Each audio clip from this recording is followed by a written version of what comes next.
और अन्य गण, हमारी बहनें, हमारे मित्र, इस पार्क में आप सभी लोगों का हार्दिक स्वागत और अभिनंदन। आप लोगों ने जो मेरा किया, मैं उसके लिए अभिभूत हूँ। सबसे पहले मैं आपका ध्यान आकर्षित करना चाहूंगा कि वास्तव में जिस महाविभूति का हम आज जन्म दिवस मना रहे हैं, आखिर वह व्यक्ति, आखिर वह महामानव किन किन महान विभूतियों से वह बहुत ज्यादा प्रभावित था। तो सबसे पहले अगर हम देखें तो महात्मा बुद्ध से बाबा साहेब बहुत ज्यादा प्रभावित थे। और दूसरी बात अगर देखें, दूसरी बात तो महात्मा फूले से बहुत ज्यादा प्रभावित थे। और तीसरे संत कबीर, और चौथे अगर देखें तो संत गाडगे। इन चार महान विभूतियों का जो भारत में है, जो भारत में जन्म लिए, इन महान विभूतियों से बाबा साहेब बहुत ज्यादा प्रभावित थे। आज हमारे समक्ष जो लोग सामने बैठे हैं, हमें पता है वो कहीं न कहीं हमसे ज्यादा अनुभवशील है, हमसे ज्यादा बुद्धिजीवी हैं, हमसे ज्यादा उम्र में बड़े हैं, लेकिन उसके बावजूद भी आप सबने हमें सुनने का, आप लोगों ने जो महानता जो दिखाई है, इसके लिए मैं रियल में बहुत ज्यादा आप सभी का जीवन पर्यंत ऋणी रहूंगा। मैं अपने अनुभव, अपनी पढ़ाई लिखाई के आधार पर जो मैंने कुछ सूचनाएं इकट्ठा की हैं, किताबें पढ़ी हैं, उसके आधार पर मैं आज आप सभी के लोग समझ में अपनी बातों को रखूंगा। सबसे पहले मैं आप लोगों के अंदर जोश देखना चाहता हूं कि वास्तव में हम सब कितने सच्चे महामानव, विश्व के रत्न अगर देखें, भारत रत्न के कितने हम लोग, कितनी आवाज उनके लिए निकाल सकते हैं। तो अगर एक आवाज में हम बोले जय भीम, और सांस खींचिए थोड़ा सा, तभी लगेगा हम उनको मानते हैं। जय भीम। लग रहा है रामपुर की धरती आज वास्तव में भीममय हो गई है। और हम हमारी माता बहनों के अंदर, हमारे भाइयों के अंदर जो जोश दिखाई दे रहा है। आज सबसे खुशी की बात क्या है आप लोगों को पता है? 2023 में अमेरिका में वाशिंगटन डीसी में स्टैचू ऑफ इक्वलिटी, विश्व के सबसे बड़ी स्टैचू बनाई गई थी अमेरिका में बाबा साहब के नाम से। 2023 में अमेरिका जैसे देश जो विश्व शक्ति कहलाते हैं, वह देश किस तरह सूर्य की तरह बाबा साहब को पूजते हैं, बाबा साहब को पढ़ते हैं, अपने विद्यार्थियों को पढ़ाते हैं। दूसरी बात, विश्व की उपलब्धि आज बता रहा हूं। आप लोगों ने, कितने लोगों ने सुना है बुर्ज खलीफा का नाम? बुर्ज खलीफा दुबई में जो सबसे ऊंची इमारत बनाई गई है विश्व में, आज बाबा साहब की रील से, बाबा साहब की चित्रों से, बाबा साहब की फिल्मों से उसको भर दिया गया है। आप चाहो तो नेट पे अभी चेक कर सकते हो। पूरे विश्व में बाबा साहब का नाम गूंज रहा है। क्यों? क्योंकि वो नॉलेज के मसीहा हैं। उन्होंने सिद्ध किया है कि ज्ञान किसी की बपौती नहीं है। जो मेहनत करेगा, जो हार्डवर्क करेगा, जो किताबों से दोस्ती करेगा, ज्ञान उसके पीछे पीछे भागेगा। और अगर आप देखें, जब हमारे देश में राष्ट्रपति ओबामा आए थे, उन्होंने कहा था एक भाषण में कि अगर बाबा साहब हमारे देश में पैदा होते तो मैं उनको सूर्य कहता। और आर्थिक क्षेत्र में अगर बात करें, जो लोग कहते हैं कि बाबा साहब सिर्फ दलितों के मसीहा हैं, आपको बता दूं अमर्त्य सेन का एक बड़ा नाम है विश्व में, जो बड़े अर्थशास्त्री हुए, नोबेल पुरस्कार मिल चुका है। उन्होंने बाबा साहब के बारे में बोला कि अगर बाबा साहब को देखा जाए तो आर्थिक ज्ञान के बारे में, अर्थशास्त्र के बारे में वो हमारे पिता के समान है। आज हम सम्मानित साथियों, मंच, हमारे चीफ गेस्ट, मैं और हमारे चरण सिंह जी, महावीर जी, लिस्ट हमको थोड़ा नहीं दी गई है, हम सभी को नमन करते हुए शुरू कर रहा हूं। और हमारी जो मंडली बैठी हुई, खासकर जो ताल पे ताल और जो गाने गा रहे हैं, जो हमारे दिल को छू रहे हैं, और खासकर इस मंच के पीछे भी बहुत सारे लोग हैं जो सामने नहीं आ रहे हैं, लेकिन उनकी मेहनत, उनके खून पसीना, मीडिया, ये टेंट, सभी लोगों का स्वागत करते हुए मैं अपनी बात शुरू कर रहा हूं। साथियों, आज जब हम बाबा साहेब डॉक्टर भीमराव अम्बेडकर जयंती मना रहे हैं, तो मेरे मन में एक गहरी भावनात्मक अनुभूति उठ रही है, मैं भावुक हो रहा हूं। मैं कभी कभी सोचता हूं अगर बाबा साहब ना होते तो मेरा क्या होता, हम में से कई लोगों को क्या होता। हम जैसे सामान्य परिवारों से आने वाले लोगों का समाज में वह स्थान, वह सम्मान, वह अवसर शायद कभी न मिल पाता। बाबा साहब ने जो किया उसी के कारण आज हम यहाँ खड़े होकर गर्व से भाषण दे रहे हैं, गर्व से सुन रहे हैं। माताएं बहनें समय निकाल कर अपना वो सुन रही हैं, अपने अधिकारों की चर्चा कर रही हैं, अपनी बात कर रही हैं। इसलिए मैं मानता हूं कि हम जो कुछ भी कर रहे हैं वह केवल उनका ऋण चुकाने का एक प्रामाणिक प्रयास है। हम सब बाबा साहब के, हम सभी नहीं, इस भारत में जन्मा एक एक नागरिक बाबा साहब का ऋणी है और कर्जदार है और कर्जदार रहेगा, किसी जात में, किसी धर्म में, किसी वर्ग में पैदा हुआ हो। साथियों, बाबा साहेब अम्बेडकर एक ऐसा व्यक्तित्व है जिसकी विशेषता असाधारण थी। उस समाज में, समाज से पीड़ित भी थे, दर्द भी था, आक्रोश भी था, लेकिन भीतर एक आग थी परिवर्तन की। वो 5 साल विदेश में रहे, वहां उन्हें अस्पष्टता याद तक नहीं आई। ध्यान रखना, विदेश में कभी उन्होंने अस्पष्टता को नहीं झेला, क्योंकि वहां सम्मान मिला, इंसान की तरह जीवन मिला। फिर भी बाबा साहब लौटे, कहा अपमान को छोड़ नहीं गए, मतलब अपने देश में आए, सम्मान को छोड़कर वापस अपमान के बीच फिर आए, क्योंकि उनके अंदर देश के प्रति प्रेम था, अपनों के प्रति प्रेम था। अगर वो चाहते तो विदेश में बस जाते, उनको नौकरी मिल जाती, अपना परिवार भी वहां बुला लेते हो। वो सामान्य निर्णय नहीं था बाबा साहब का, या उनकी महान व्यक्तित्व का परिचय था।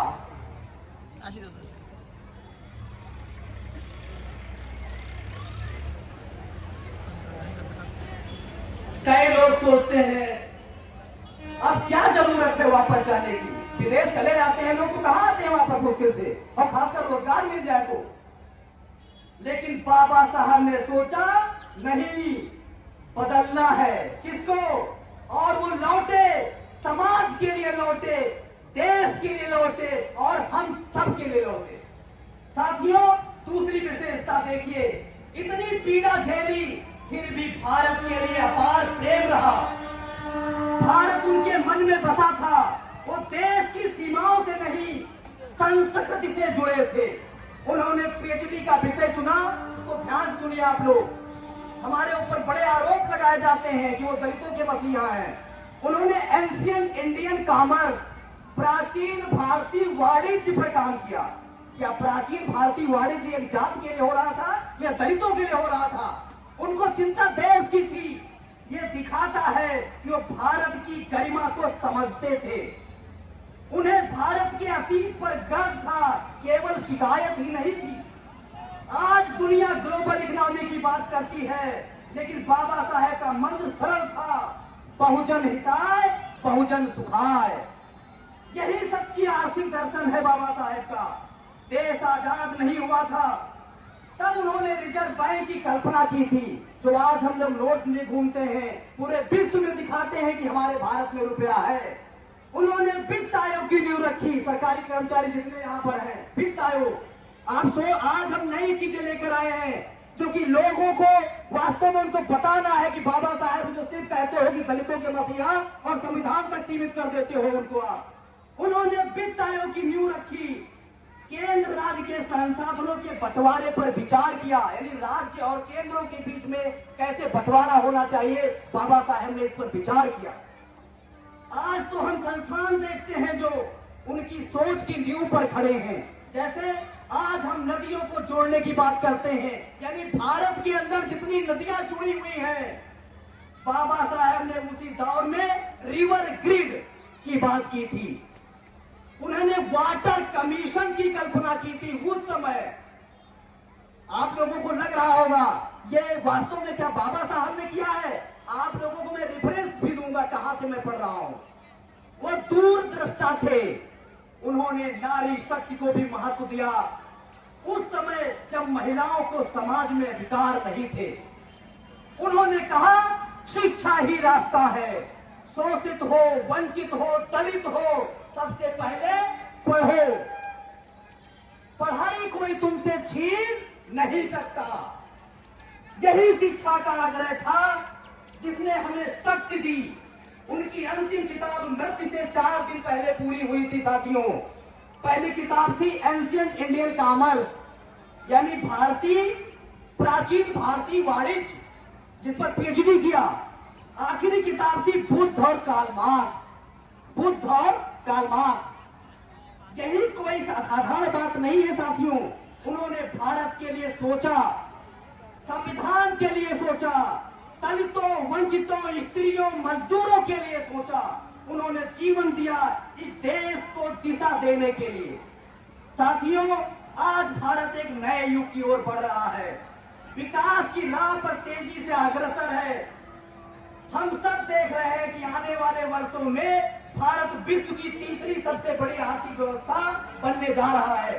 लेकिन साथियों, यह केवल आंकड़ों या जीडीपी का विषय नहीं है, या 140 करोड़ देशवासियों का सपना है, या हर उस भारतीय की कल्पना है जो जब आजादी की शताब्दी मनाएगा तो यह विकसित भारत को अपने सामने देखेगा। हम सब जानते हैं कि आजकल भारत में एक विकसित भारत का सपना दिखाया जा रहा है, लेकिन जब तक भारत में बाबा साहेब के सपनों को पूरा नहीं किया जा सकता, तब तक भारत विकसित बनना संभव नहीं है। एक तो विकसित भारत को अपने सामने देखना चाहेंगे हम सब लोग, एक ऐसा भारत जो आत्मनिर्भर हो, समावेशी हो, न्याय संगत हो। परंतु यह विकास तभी संभव है जब हमारी एकता मजबूत हो, जब हम सामाजिक और भावनात्मक रूप से एकजुट हो। क्योंकि हमें तो एक बता दिया जाता है कि तुम इस कैटेगरी में पैदा हुए हो और आप इस कैटेगरी में पैदा हुए हो, लेकिन हमारी जब तक भावनात्मक मजबूती नहीं बनेगी, यही हमारी संविधान की आत्मा, विविधता में एकता है। बाबा साहेब जानते थे कि भारत में बहुत सारी विविधताएं हैं, बहुत सारी भाषाएं हैं, बहुत सारे क्षेत्र हैं, बहुत सारे समस्याएं हैं। जब संविधान का निर्माण हुआ तो उसमें भाग लेने वाले सदस्य किसी एक पार्टी, एक जात या एक वर्ग के प्रतिनिधि नहीं थे साथियों, वे समग्र भारत के प्रतिनिधि थे। यानी कि जब संविधान बनाया जा रहा था तो बाबा साहब ने कोई जबरदस्ती संविधान नहीं बना दिया, बाकायदा सबको सेटिस्फाइड किया, बात किया, कन्विंस किया। वो लोग सहमत थे, उनके सिग्नेचर है सबके, यानी पूरे भारत के रिप्रेजेंटेटिव वहां मौजूद थे। स्वतंत्रता सेनानी, किसान नेता, मजदूर, समाज सुधारक, महिला प्रतिनिधि, साहित्यकार, शिक्षाविद, वैज्ञानिक, उनका उद्देश्य केवल एक था, एक ऐसा संविधान देना जो हर भारतीय को बराबरी का अधिकार दे सके। और इस प्रक्रिया में बाबा साहेब डॉक्टर भीमराव अंबेडकर की भूमिका अत्यंत महत्वपूर्ण थी। उन्होंने हमें चिताया, क्या चिताया था? समस्या यह है कि देश में जो विविधता से भरा जनमानस है, इसको ध्यान से सुनना है हम लोग को।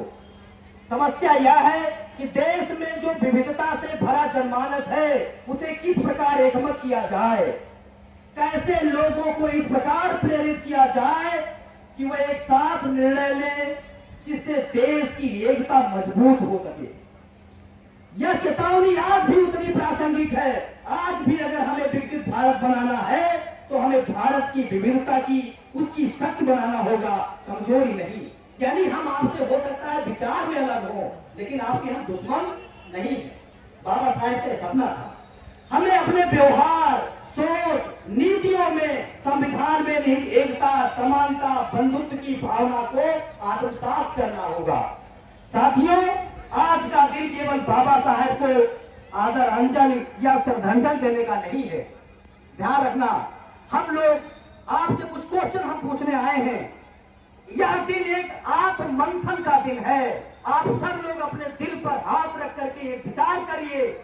यह एक संवेदनशील समाज की दिशा तय करने का अवसर है।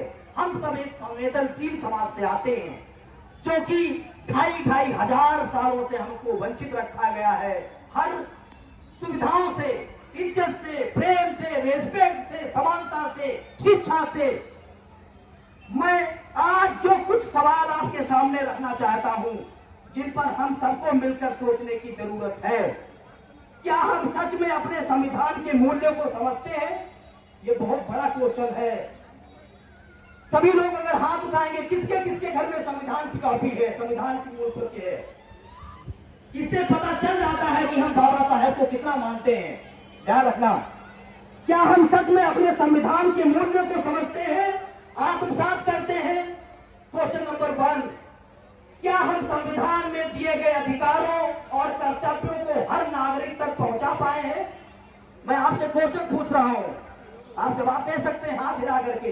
पहुंचा पाए हैं कि नहीं? अभी नहीं पहुंचा पाए हैं। या उन्हें जन जन तक पहुंचाने का सतत प्रयास कर रहे हैं? क्या हम लोग कर रहे हैं प्रयास?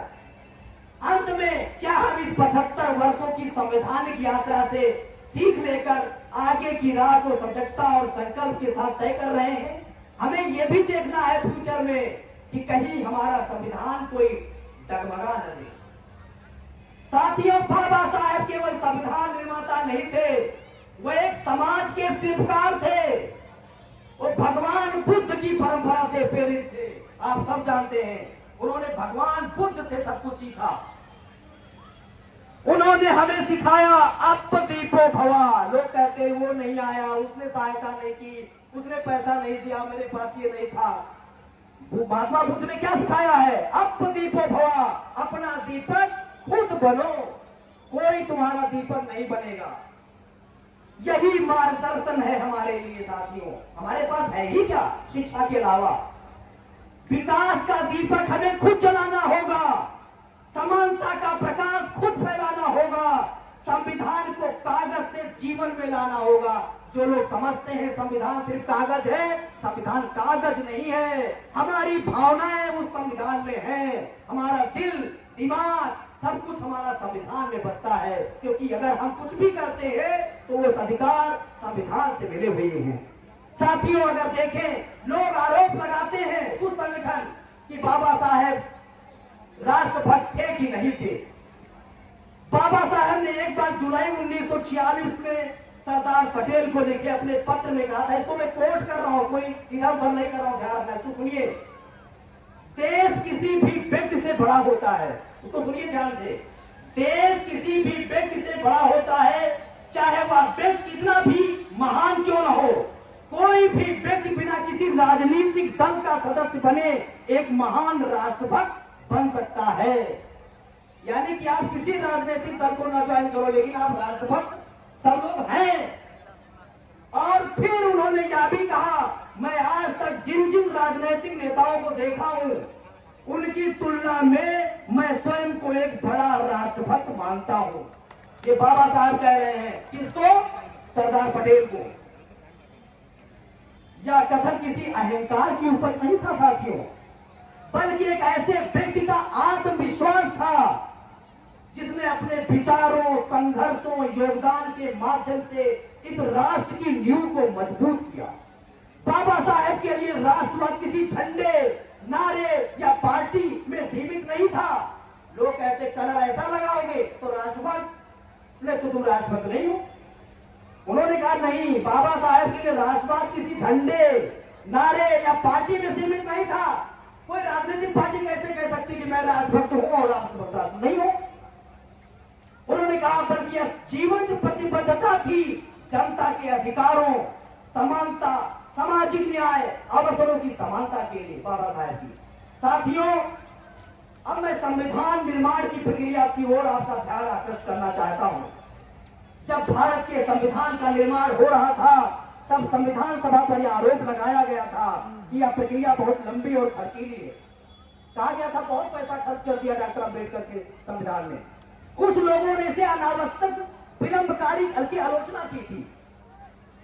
लेकिन 25 नवंबर 1949 को संविधान सभा में अपने ऐतिहासिक भाषण में बाबा साहेब ने इस आलोचना का अत्यंत संतुलित, तथ्यों पर आधारित और तर्कपूर्ण खंडन किया।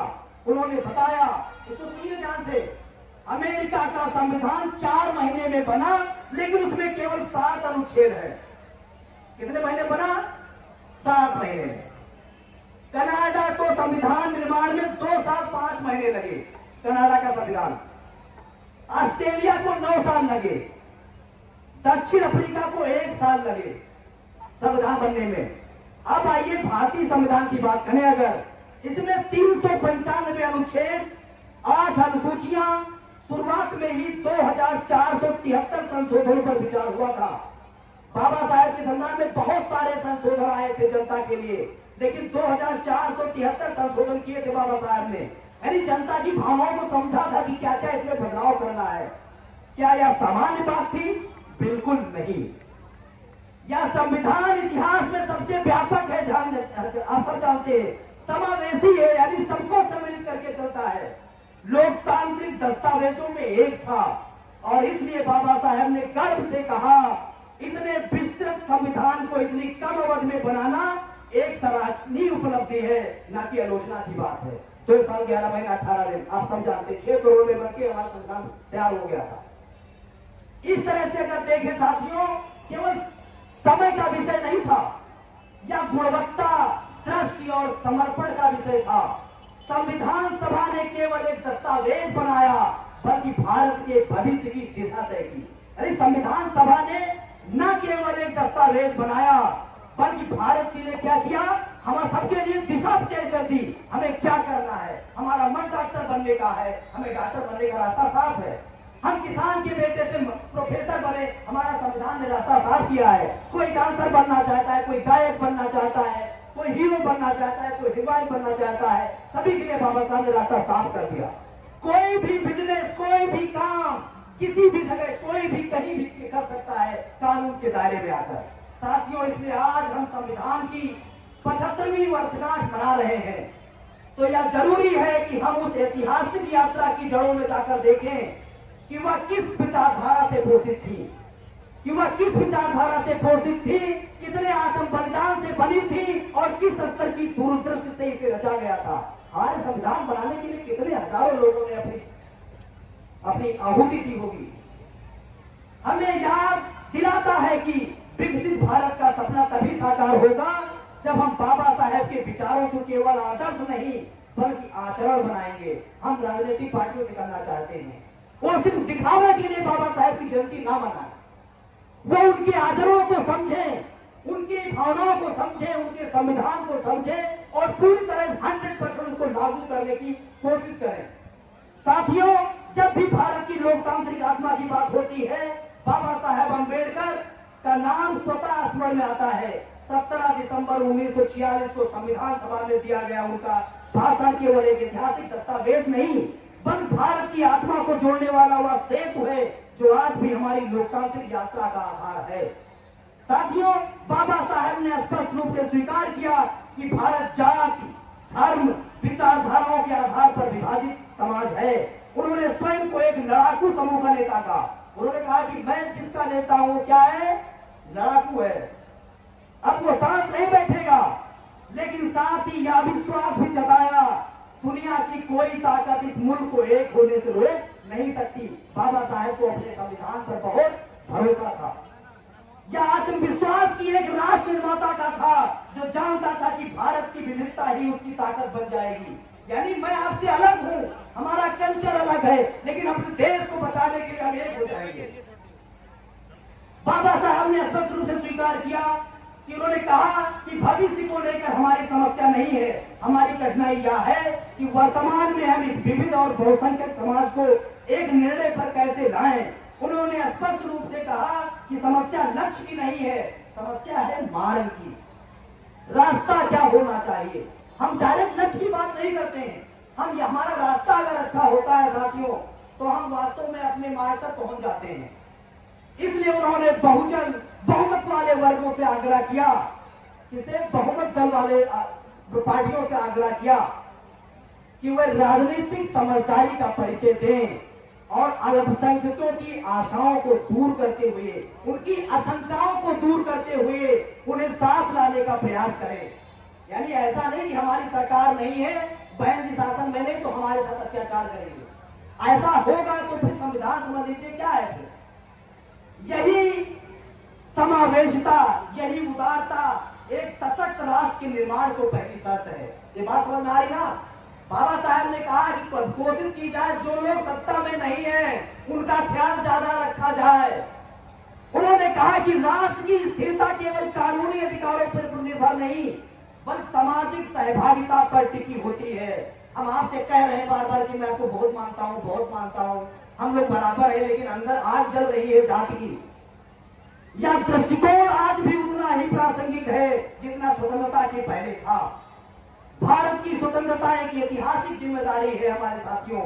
जब हम भारत की स्वतंत्रता की बात करते हैं तो यह केवल एक ऐतिहासिक घटना नहीं बल्कि चेतावनी भी है। संविधान सभा में बाबा साहेब का अंतिम भाषण में याद दिलाता है कि भारत पहले भी स्वतंत्र रहा है लेकिन हम अपनी स्वतंत्रता को बचा नहीं पाए थे। आपको पता होगा, आप लोग सब पढ़ते होंगे कि कभी बौद्ध काल रहा करता था, अशोक का शासन हुआ करता था, लेकिन फिर भी क्या हुआ, कैसे हुआ? और भी सत्ताएं दूसरी हुआ करती थी विचारधाराओं की। उन्होंने कई ऐतिहासिक उदाहरणों का उल्लेख करते हुए कहा कि हमारी विफलता का कारण विदेशी ताकतें नहीं है बल्कि आपसी फूट है, लालच है, राष्ट्रीय चेतना की कमी है। ये हमारे समाज के लोगों को सोचना होगा। हम आपस में फूट जाएंगे, लोग हमें कमजोर कर देंगे। अगर हम देश में आपस में बढ़ जाएंगे तो आप विदेशी आक्रांता करके हमें लूट लेंगे। राजा दाहर के सेनापति ने विश्वासघात किया था साथियों। राजा दाहर एक बहुत बड़े किंग हुआ करते थे, आप लोग पढ़िएगा। जयचंद ने गोरी को आमंत्रित किया था, गुलाब सिंह मूर्दर्शक बने रहे। 1857 की क्रांति में कई वर्ग समाधीन बने रहे। बाबा साहेब का यह प्रश्न आज भी हमारे सामने खड़ा है कि क्या हम अपने अतीत से कुछ सीख पाए हैं? यदि जातिवाद, सांप्रदायिकता, संकीर्ण राजनीतिक स्वार्थ हमारी एकता से ऊपर हो गए तो यह स्वतंत्रता दोबारा नहीं मिलेगी। ध्यान रखना, हम छोटे छोटे गुण में बढ़ जाएंगे तो जो संविधान, जो दायित्व, जो सुख सुविधाएं हमें मिली वो सब छिन भी सकती है साथियों। ध्यान रखना, यदि जातिवाद, सांप्रदायिकता, संकीर्ण राजनीतिक स्वार्थ हमारी एकता से ऊपर हो गए तो हमें यह स्वतंत्रता दोबारा नहीं मिलेगी। इसलिए उन्होंने कहा कि हमें इस स्वतंत्रता की रक्षा करने अपने रक्त की अंतिम बूंद तक करनी होगी। यानी जो स्वतंत्रता मिली है चाहे हमारा खून अंतिम बूंद तक रहे लेकिन हम इसको बचा के रखेंगे। हमारा संविधान केवल एक दस्तावेज नहीं है बल्कि एक चेतना है, एक शपथ है कि हम एकजुट रहेंगे, न्याय करेंगे, समानता के पथ पर आगे बढ़ते रहेंगे। 1940 में बाबा साहेब से पूछा गया क्या भारत राष्ट्र है? अब इस पर बहस करते हैं। भारत के बारे में बहुत सारे लोग बोलते हैं कि भारत राष्ट्र है कि नहीं है। उन्होंने उत्तर दिया भारत तभी एक राष्ट्र बनेगा, इसको ध्यान सुनिए, जब सामाजिक समानता को जीवन में उतारा जाएगा। आप राजनीतिक रूप से एक हो सकते हैं, कानूनी रूप से एक हो सकते हैं, आर्थिक रूप से एक हो सकते हैं, लेकिन जब तक सामाजिक रूप से एक नहीं होंगे तब तक हमारा भारत राष्ट्र नहीं बन सकता। अगर हम देखें 5 समता स्थल वर्तमान सरकार ने बनाने की कोशिश किया है, सामाजिक समानता के जो प्रतीक बनाए गए हैं। 2012 में एक CNN द्वारा, एक CNN न्यूज एजेंसी है बहुत बड़ी विश्व की, एक सर्वेक्षण कराया जाता है। देश ने बाबा साहेब को सदी का महानायक कहा, 100 सालों का महानायक। सोच लीजिए, ये मैं नहीं कह रहा हूं, ये देश कह रहा है, मीडिया कह रही है। या केवल सम्मान नहीं बल्कि इस बात की स्वीकृति थी कि बाबा साहेब का योगदान भारत की आत्मा से जुड़ा है। आज भारत ने अनेक जीवन से जुड़े 5 स्थलों, समता स्थल के रूप में विकसित किए हैं, जिसमें मध्य प्रदेश के महू में उनकी जन्मभूमि, सब जानते उनका जन्म हुआ था वहां। लंदन में उनकी शिक्षा भूमि, लंदन में उनकी शिक्षा भूमि बनाई गई है। नागपुर में दीक्षा भूमि, जहां उनको दीक्षा मिली, यानी कि बौद्ध धर्म स्वीकार किया था। मुंबई में चैत्य भूमि और दिल्ली में महापरिनिर्वाण स्थली, वहां उनका महापरिनिर्वाण हुआ था। यह सिर्फ ईंट पत्थर की रचनाएं नहीं है साथियों, भारत की सामाजिक चेतना के स्तंभ हैं ये 5 जो बनाए गए हैं समता स्थल। जैसे हमने बताया अमेरिका में स्टैच्यू ऑफ इक्वलिटी बनाया गया, ये लोगों को जगाता है, लोगों के अंदर चेतना लाता है, लोगों के लहू में ज्वाला भरता है कि हम जब उस समय वो एक महापुरुष हमारे लिए लड़ा तो आज हम क्यों खोए। जो हर नागरिक को समता, न्याय, गरिमा की प्रेरणा देता है। महिलाओं के बारे में हिंदू कोड बिल, बाबा साहेब ने महिलाओं के अधिकारों के लिए हिंदू कोड बिल का मसौदा तैयार किया, जिससे उन्हें संपत्ति, आप सब जानते हैं कि आपको अपने पति के हिस्से में आधी संपत्ति का पूरा अधिकार है, बेटी को भी अपने पिता के संपत्ति में पूरा अधिकार है, उत्तराधिकार, समानता के अधिकार मिलते हैं। जो यद्यप तत्कालीन राजनीतिक इच्छा शक्ति की कमी के कारण, अब ये ध्यान रखना है कि किसकी सरकारें रही होगी, विधेयक पारित नहीं हो पाया था, लेकिन बाबा साहेब के प्रयासों ने बाद की सरकारों को इसके चरणबद्ध क्रियान्वयन के लिए प्रेरित किया। आज भारतीय महिलाएं जो संवैधानिक अधिकारों का लाभ उठा रही हैं, वह कहीं न कहीं बाबा साहेब की दूरदृष्टि का ही प्रतिफल है। किसी भी जाति की महिलाएं हो, ये मत सोचना कि दलित महिलाओं के लिए उन्होंने काम किया था। अब अगर हम कंक्लूजन के हिसाब से बात करें, थोड़ा सारांश धीरे धीरे, अब जरा घबराना नहीं, अब सारांश की तरफ चलते हैं। साथियों, बाबा साहेब का जीवन केवल संविधान निर्माण तक सीमित नहीं था। वह हमें सिखाते हैं कि राष्ट्र केवल सीमाओं से नहीं बनता है, जैसे घर खाली दीवारों से नहीं बनता है, उसमें भावनाएं होती हैं। राष्ट्र केवल सीमाओं से नहीं बनता, बल्कि उस भावना से बनता है जो हर नागरिक के दिल में होती है। हम सब उतना ही भारत से प्यार करते हैं जो लोग राष्ट्रवादी कहते हैं अपने आप को कि मैं प्यार करता हूं। क्या हमें अपने खेत खलिहानों से, अपनी किताबों से, अपने बगीचों से, अपने घरों से, अपनी झोपड़ी से प्यार नहीं है? क्या हम अपनी बारे में नहीं सोचते हैं? यानी कि हम सब राष्ट्रभक्त हैं। हम हर प्रकार के विभाजन से ऊपर उठकर समानता की भावना को अपनाएंगे। हमें यह संकल्प लेना चाहिए कि हम अपने अधिकारों के साथ अपने कर्तव्यों का भी निर्वहन करेंगे। हमको कर्तव्य भी निभाना है, सिर्फ अधिकारों की बात नहीं करनी है। यानी हमको पढ़ना है।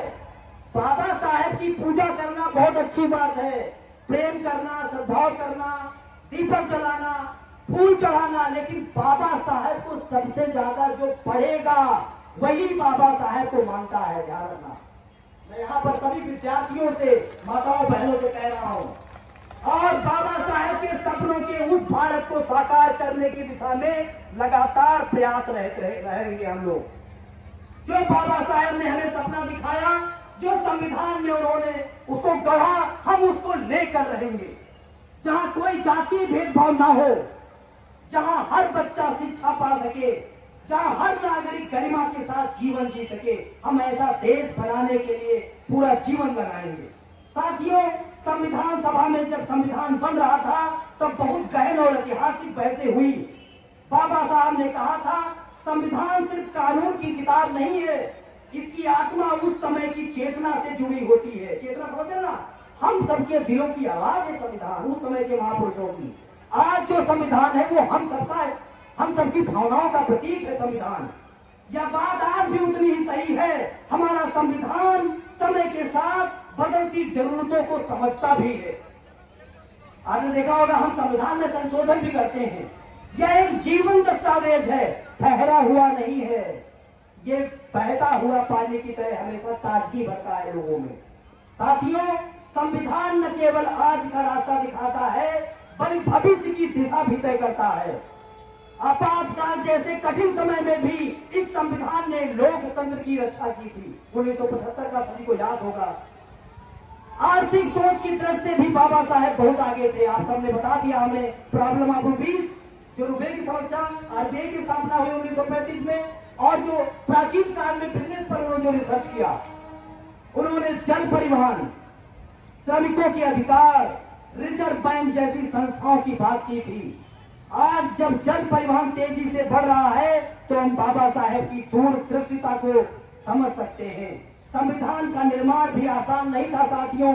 141 दिन काम चला, हजारों संशोधन आए। यह संविधान गहरी सोच, बहस, त्याग का परिणाम है। बाबा साहब ने कहा था, राजनीतिक लोकतंत्र काफी नहीं है, हमें सामाजिक लोकतंत्र भी चाहिए। आज भी यह विचार पूरी तरह प्रासंगिक है। शिक्षा को लेकर बाबा साहेब का दृष्टिकोण स्पष्ट था। उन्होंने कहा, शिक्षा से ही समाज की बीमारियों का इलाज संभव है। बाबा साहब ने यह भी कहा था, शिक्षा शेरनी का दूध है, उसको जो पिएगा वो दहाड़ेगा, चाहे वो झोपड़ी में रहे और चाहे रिक्शे से चले। साथियों, संविधान स्थिर नहीं है, यह समय के साथ बढ़ता भी है। हमारी जनसंख्या बढ़ेगी, हम और अधिकार मांगेंगे। हमें हो सकता रिजर्वेशन और बढ़ाना पड़े इनको, और देना ही होगा, क्योंकि जब तक हमारी पूरी उम्मीदें, हमारे जो 2500 सालों का जो इतिहास में जिस तरह से हमें दबाया गया, कुंठित किया गया, क्या हम 75 सालों में रिजर्वेशन से संतुष्ट हो जाएंगे? क्या 75 सालों में उन्होंने हमको सब कुछ वापस कर दिया? संविधान स्थिर नहीं है, यह समय के साथ बढ़ता है। हर पीढ़ी को अपनी समस्याओं को हल खुद तय करने का हक है। हमारी आने वाली पीढ़ियां ये डिसाइड करेंगी कि आगे कहां तक हमको सुविधाएं चाहिए और किन किन फील्ड में चाहिए। बाबा साहब मानते थे कि कोई भी समाज पुराने ढांचे में बंद नहीं रह सकता। आप सब जानते हो, हमारी महिलाओं ने, हमारे बच्चों ने, हमारे विद्यार्थियों ने सारी सीमाएं लांघ गई। अगर संस्थाएं जनता की सेवा नहीं कर पा रही हैं, तो उन्हें बदलना भी होगा। इस पर ध्यान रखिए। इवन जो सरकारें भी अगर हमारी उम्मीद पे खरा नहीं उतरती हैं, तो हमें उन्हें, आप समझ लीजिए, हमारे संविधान में बदलाव की गुंजाइश थी और है, रहेगी, लेकिन जनता की आवाज को सुन करके, हमारी भावनाओं को समझ करके। यह बदलाव जनता के हित में होना चाहिए, किसी एक वर्ग के हित में नहीं। बाबा साहब की चेतावनी आज भी हमारे लिए जरूरी है। उन्होंने कहा था, भारत का लोकतंत्र केवल दिखावे का ना हो। ध्यान रखना, कुछ पॉलिटिकल पार्टियां आज से नहीं, 1950 से ही दिखावा करती आ रही हैं कि हम दलितों के लिए बहुत कर रहे हैं। दिखावा बहुत है, समाज में भी है। यह जनता के लिए, जनता द्वारा जनता का शासन होना चाहिए। साथियों, अगर हम असंवैधानिक तरीकों को, यानी इनकॉन्स्टिट्यूशनल मामला अगर अपनाएंगे, असंवैधानिक तरीकों से बदलाव लाने की कोशिश करेंगे, तो यह लोकतंत्र के लिए क्या होगा? खतरनाक होगा। बाबा साहब ने कहा था, संवैधानिक रास्ता ही एकमात्र रास्ता है। हमें लड़ाई झगड़ा करके कुछ नहीं मिलेगा, मैं ध्यान रखना। हमें पढ़ करके, कानूनी लड़ाई लड़ करके जीतना है। लड़ाई करोगे तो उसमें फंस जाओगे। लड़ाई करोगे तो लोग आपको कहेंगे ये लड़ाकू है। बाबा साहब ने कहा था, संवैधानिक रास्ता ही एकमात्र रास्ता है। यानी जब भी कोई बात आए, क्या करेंगे हम? कानूनी रास्ता अपनाएंगे, पढ़ेंगे। अगर आप कोई फील कर रहा है कि मैं गरीब हूं, मैं पैसे वाला नहीं, मेरा अपमान हो रहा है, आप पढ़ना स्टार्ट कर दीजिए। भले आप डिग्रियां लेना बंद कर दें, लेकिन ऐसी किताबें पढ़िए, देखिए आपके अंदर ऊर्जा कहां जाती है। उन्होंने कहा, भारत को एक राष्ट्र बनाने से रोकने वाली सभी बड़ी बाधा जाति व्यवस्था है भारत में। जब तक समाज टुकड़ों में बटा रहेगा, तब तक हम राष्ट्र नहीं बन कर पाएंगे। ये बड़ी चुनौती हमारे सामने है साथियों।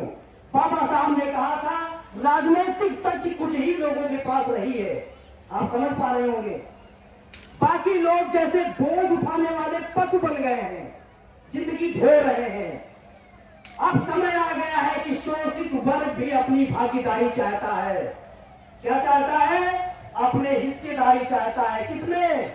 राजनीति में, प्राइवेट सेक्टर में, मीडिया में, कानून में, सिविल सोसाइटी में, हर जगह हमको रिप्रेजेंटेशन चाहिए। लेकिन यह परिवर्तन शांतिपूर्ण हो, यह बाबा साहब की सीख थी। बाबा साहब ने कभी झगड़ा नहीं किया, बाबा साहब ने कभी गाली नहीं दी किसी को। बाबा साहब ने समझाया, बुद्ध के रास्ते पे चले, शांति से काम किया, तभी वो काम कर पाए। जातिवाद सिर्फ सामाजिक समस्या नहीं है, यह राष्ट्रीय एकता और लोकतंत्र के लिए खतरा है। अगर हम वास्तव में एक राष्ट्र बनना चाहते हैं, तो हमें समता बंधुत्व को अपनाना होगा। अंत में अगर हम देखें, तो बाबा साहब का संविधान हमें अधिकार देता है, लेकिन उसके साथ साथ जिम्मेदारी भी देता है। क्या जिम्मेदारी? पढ़ाई करें और अपना काम समय पे करें।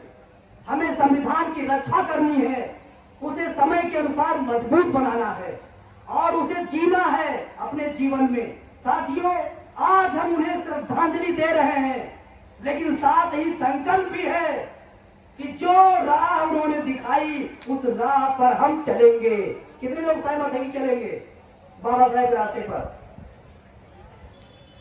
बहुत बढ़िया। जो उन्होंने राह दिखाई, उस पर हम चलेंगे।